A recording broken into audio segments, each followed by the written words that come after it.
Pour bien chasser, il est indispensable d'avoir une totale confiance dans son arme et disposer pour cela d'une lunette parfaitement réglée. Vous devez tout d'abord choisir une munition, effectuer vos réglages, puis surtout ne plus changer de marque.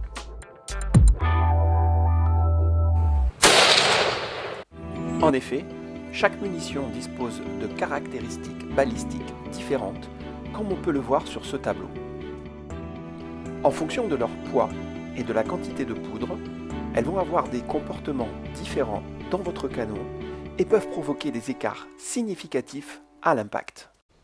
Pour choisir votre munition, il faut tirer sur cible. Vous pouvez faire cela sur un stand de tir et si vous n'en avez pas proche de chez vous, directement sur le lieu où vous chassez, à condition de respecter toutes les conditions élémentaires de sécurité, une balle pouvant être mortelle jusqu'à 1 km de distance. Vous veillerez donc toujours à effectuer un tir fichant, si possible depuis un mirador ou en direction d'une butte. Pour tester les munitions, on va effectuer des séries de 3 ou 4 tirs. Si l'on obtient ceci, cela signifie que non seulement notre lunette est mal réglée, mais en plus, cette munition n'est pas précise. En effet, même après un bon réglage, on obtiendrait ceci, c'est-à-dire un groupement autour du point de visée représenté ici en rouge, mais trop éloigné du centre et qui ne tient pas dans un cercle de maximum 5 cm de diamètre. En revanche, si l'on obtient ceci, c'est que l'on a une munition qui est bien adaptée à notre arme, mais qu'il faut régler la lunette pour obtenir cela. Maintenant, imaginez-vous une journée de rêve. Vous êtes invité sur un territoire qui n'est jamais chassé, avec des densités d'animaux fabuleuses. Vous avez repéré le sanglier qu'il vous faut, un beau mâle bien armé. Du coup, vous vous voyez déjà en train de lui glisser la brisée d'honneur dans la gueule.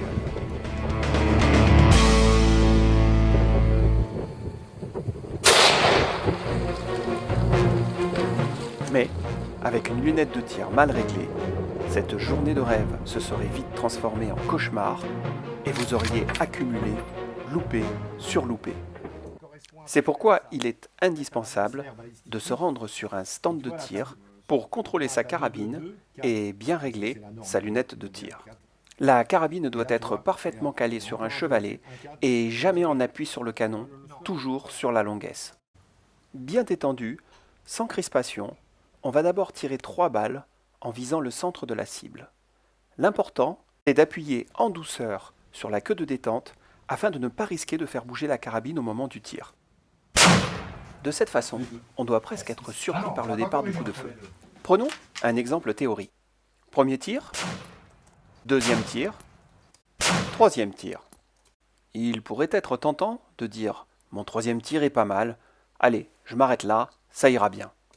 Mais non, surtout pas.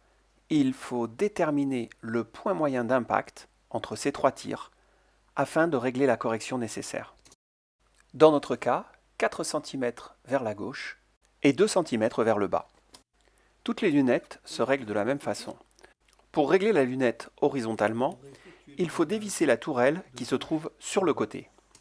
Toutes les indications sont à l'intérieur. Ici, sur la Z6 de Swarovski, il suffit de faire un clic pour corriger 1,5 cm à 100 mètres. Le R, comme right en anglais, indique le sens dans lequel il faut tourner la molette pour aller à droite et inversement pour aller à gauche. Pour le réglage vertical, c'est exactement la même chose. 1,5 cm à 100 mètres et tourner dans le sens inverse des aiguilles d'une montre pour remonter le tir, H comme high en anglais.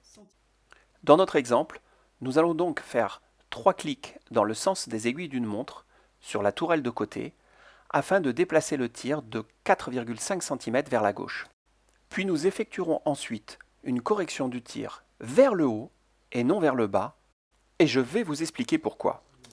Nous allons effectuer un réglage à la distance optimale, la fameuse DRO, afin de pouvoir atteindre un gibier dans la zone vitale de 0 à 200 mètres. Considérons tout d'abord 2 tracés.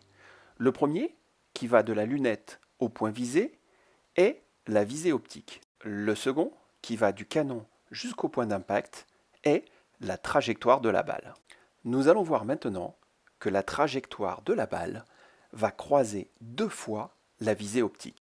La lunette étant fixée au-dessus du canon, la balle va donc sortir du canon en dessous de la visée optique, généralement 4 cm plus bas.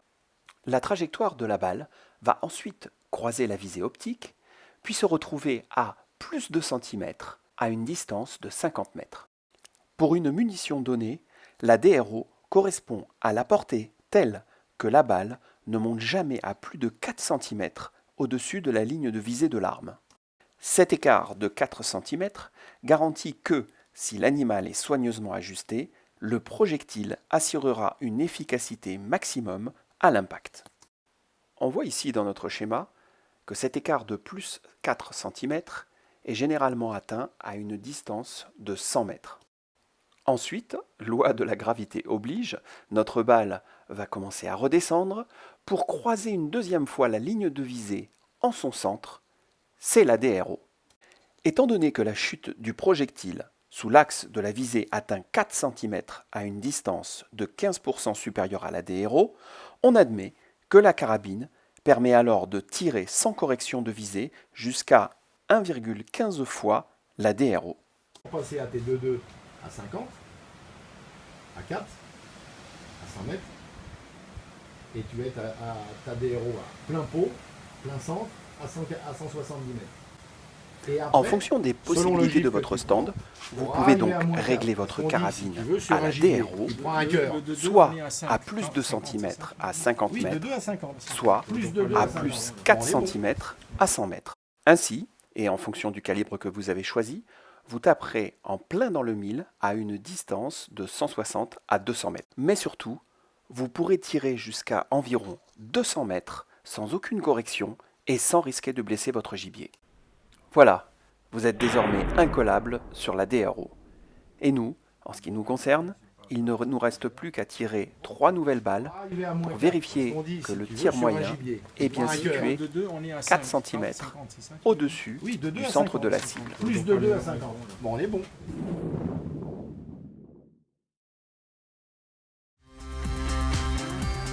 N'hésitez pas à laisser des commentaires et des questions ci-dessous. Si vous voulez vous abonner sur YouTube, c'est aussi en dessous et c'est gratuit. La seule chose que je vous demande, c'est de me laisser un petit j'aime sur vos vidéos préférées en cliquant sur le pouce en l'air. Merci d'avance et à bientôt les amis.